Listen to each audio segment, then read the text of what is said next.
I first learned that wildfires affected me. When I first learned about it was probably when I was a kid, and you'd see those Smokey the Bear ads, like, um, you can prevent forest fires. And I was like, me? My name is Maddie Gallant, and I'm passionate about the earth and the environment. But yeah, it is all in each of us. We all have our own civilian duty to take care of the earth that we've been put on. I think that when I really started to take notice was when it started popping up in the news, what felt like every few months, that this continent was burning, this state was burning, the first really devastating one I remember was Australia. I remember seeing the footage of like little koalas and the trees were burning and people were just like running, like carrying them, trying to save every single one that they could. And then they'd talk about all the ones that they couldn't save. They'd be like, well, this many animals died today, and that was just horrifying. And I know the same thing happens to California. Have I done anything to be personally proactive about wildfires? I mean, I try to stay informed. I try to do my research. I try to keep myself in the loop. You can sign up for newsletters. Research is a really big part of it, because without being informed, you can't really talk about it. Or it's hard to have those productive conversations when you can't back up what you're saying. And I feel like, I don't know, personally, there's definitely more I could be doing, but I feel like that's something in the future years, especially when I have more time, I would love to devote more time being engaged in this. And if you can even just talk about it, I feel like that helps. You'd be surprised how many people are unaware of how much wildfires actually impact us and our climate.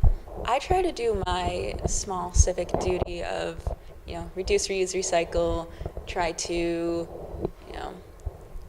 use eco-friendly products whenever I can, try to reduce waste as much as possible.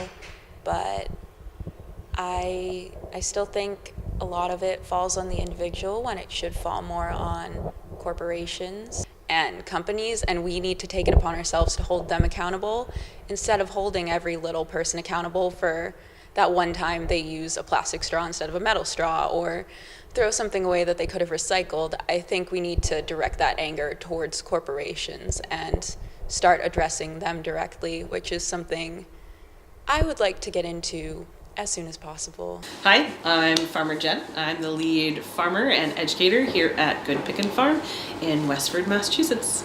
Our environmental impact is very important to me, and something that I have strived for a long time in my life to appreciate the relationship between our ecosystem and farming impact. So here at Good Pickin' Farm, we are a non-herbicide and pesticide garden use. So we use other techniques. We use a deep bed mulch system so that we can suppress weeds without using any herbicides in our garden. So we utilize wood chips. We thankfully have a neighbor who's an arborist, supplies us with a ton of wood chips. We also use our animals to compost.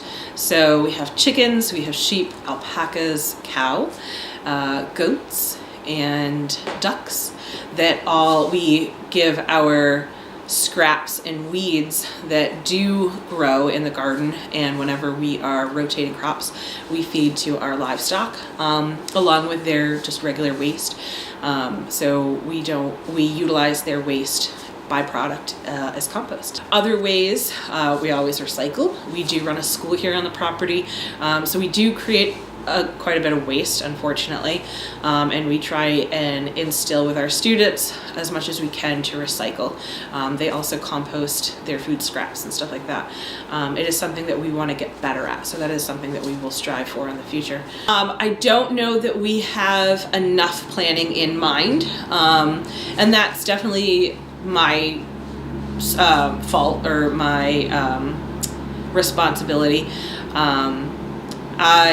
We have, like I mentioned before, 15 horses on the property. That would be probably the hardest animal to get moved if we were to have a forest fire. We do have a lot of trees on the property. There are fire breaks on the property, so none of our buildings actually have too many trees that are close, but flames can jump.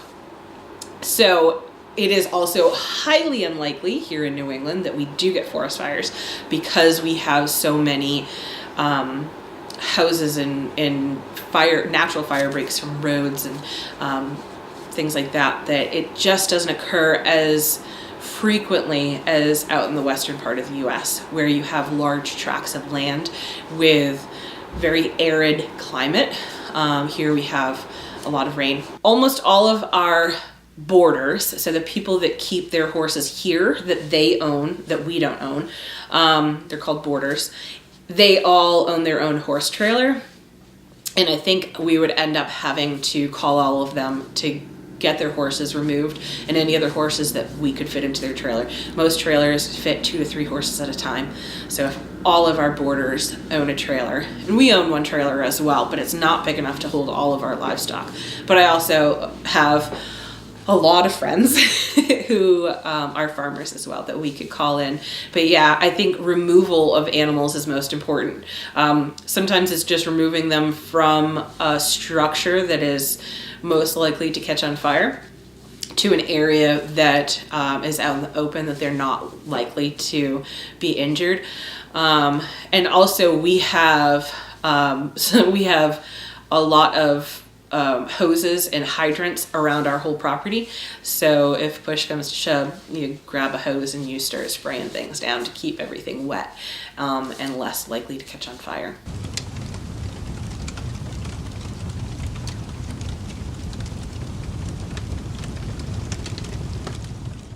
Mm-hmm.